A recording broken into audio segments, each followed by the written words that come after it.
శ్రీ గణేశాయ నమః. శ్రీ గురుభ్యో నమః. శ్రీ సరస్వత్యై నమః. శ్రీరామదండు సంస్కృతి పాఠశాల సభక్తి నివేదనంలో మరొక శ్లోకం గురించి తెలుసుకుందాం. సాధారణంగా అందరం కూడా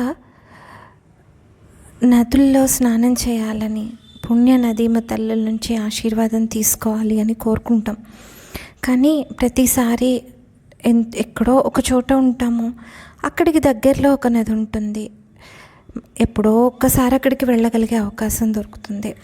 మరి అలాంటప్పుడు గంగా స్నానం చేయలేకపోయాను, యమున చూడలేకపోయాను, నర్మదని చూడలేకపోయాను, రోజు స్నానం చేయలేకపోయాను అని బాధపడవలసిన పని లేకుండా మన పెద్దలు భావనామాత్ర ప్రసన్నాయై నమః అని అమ్మవారి గురించి చెప్తూ ఉంటారు.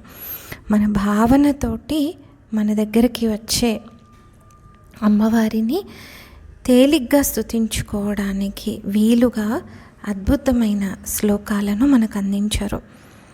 అందులో ఒకటి, స్నానం చేసే నీటిల్లో చేయి పెట్టి తిప్పుతూ గంగా, యమున, గోదావరి, సరస్వతి, నర్మద, సింధు, కావేరి నదులను స్మరించుకుంటూ ఉంటే ఆ నదీమ తల్లుల అంశలు అందులోకి వచ్చి మనల్ని ఆశీర్వదిస్తాయి అని చెప్పి ఒక నమ్మకం. ఆ నమ్మకం ఎంతోమందిని, నిజానికి నమ్మకమే పునాది దేనికైనా కూడా. అలా చేసినంత మాత్రాన అవుతుందా, మంత్రాలకు చింతకాయలు రాలుతాయా అని అంటే, చింతకాయలు రాల్చడానికి మంత్రం ఎందుకు, అనవసరం కదా. మన ప్రయత్నంతో సింపుల్గా చేయగలిగిన పనికి అసలు దైవబలాన్ని గుంజుకొని రావడం ఎందుకు. చింతకాయలు రాలుతాయో వర్షాలే పడతాయో చేసిన వాడికి తెలుస్తుంది, ఊరికే కామెంట్ చేసిన వాడికి కాదు. నమ్మకానికి శక్తి ఉంటుంది. ఆ నమ్మకాన్ని చిన్నప్పటి నుంచి వృద్ధి చేయడం, మూఢనమ్మకాల్ని పోషించడం కాదు, నమ్మకాన్ని వృద్ధి చేయడం సనాతన భారతీయ సంప్రదాయం. గంగే చ యమునే చైవ గోదావరి సరస్వతి నర్మదే సింధు కావేరి జలేస్మిన్ సన్నిధిం కురు. గంగే చ యమునే చైవ గోదావరి సరస్వతి నర్మదే సింధు కావేరి జలేస్మిన్ సన్నిధిం కురు. జలే అస్మిన్ సన్నిధిం కురు. ఏమని అడుగుతున్నారు? గంగా, యమున, గోదావరి, సరస్వతి, నర్మదా, సింధు, కావేరి, ఈ నదీమ తల్లులు అందరి అంశలు నాకు దగ్గరగా ఉండి నన్ను రక్షించుగాక అని చెప్పని. అంటే ఇలా చెప్పడం ద్వారా మొట్టమొదట నదుల పేర్లను పరిచయం చేస్తున్నారు. నదీమ తల్లి అమ్మ అంటూ గౌరవించడం, ప్రేమించడం చెప్తున్నారు.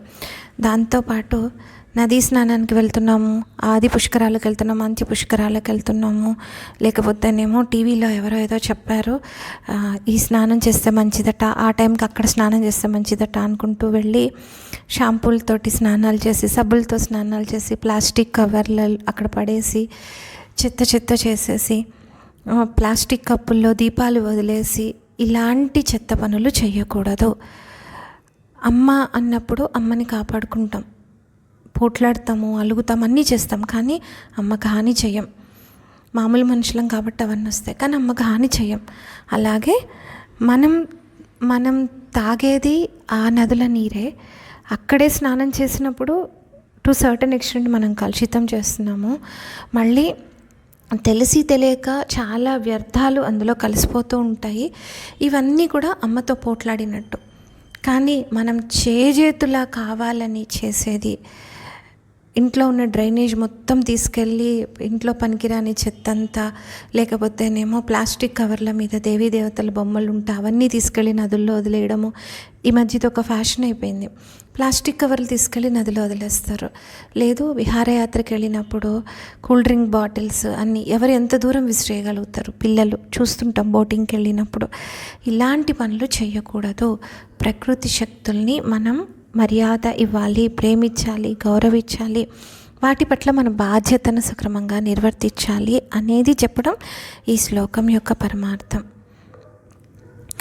గంగే చ యమునే చైవ గోదావరి సరస్వతి నర్మదే సింధు కావేరీ జలేస్మిన్ సన్నిధిం కురు.